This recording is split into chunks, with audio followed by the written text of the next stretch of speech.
నల్గొండ, వరంగల్, ఖమ్మం పట్టభద్రుల నియోజకవర్గం కాంగ్రెస్ అభ్యర్థి తీన్మార్ మల్లన్న మంగళవారం నల్గొండ జిల్లా కేంద్రంలో పర్యటించారు. ఈ సందర్భంగా స్థానిక నాగార్జున జూనియర్ కళాశాల, మహిళా డిగ్రీ కళాశాలలోని అధ్యాపక బృందాలను కలిసి వచ్చే పట్టభద్రుల ఎన్నికల్లో తనను గెలిపించాలని కోరారు. అనంతరం ఆయన మాట్లాడారు.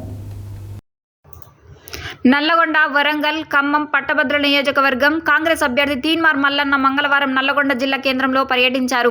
ఈ సందర్భంగా స్థానిక నాగార్జున జూనియర్ కళాశాల, మహిళా డిగ్రీ కళాశాలలోని అధ్యాపక బృందాలను కలిసి వచ్చే పట్టభద్రుల ఎన్నికల్లో తనను గెలిపించాలని కోరారు.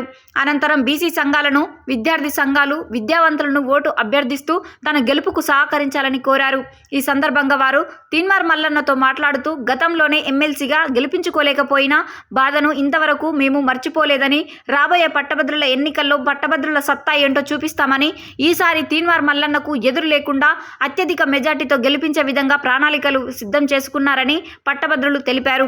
అనంతరం తీన్మార్ మల్లన్న మీడియా మిత్రులతో మాట్లాడుతూ నల్లగొండ జిల్లా నుండి కాంగ్రెస్ సీనియర్ నాయకులు మంత్రి కోమటిరెడ్డి వెంకటరెడ్డి, జానారెడ్డి నిన్న సీఎం సమక్షంలో కాంగ్రెస్ పార్టీలో చేరిన గుత్త సుఖేందర్ రెడ్డి తనయుడు అమిత్ రెడ్డి సహకారం తనకు ఉందని, నల్లగొండ పార్లమెంటు నియోజకవర్గ అభ్యర్థిగా పోటీ చేస్తున్న కుందూరు రఘువీర్ రెడ్డి సహకారం తనకు ఉందని, తన విజయం తథ్యమని, తనకు ప్రత్యర్థులు కూడా లేరని ఆయన ధీమా వ్యక్తం చేశారు.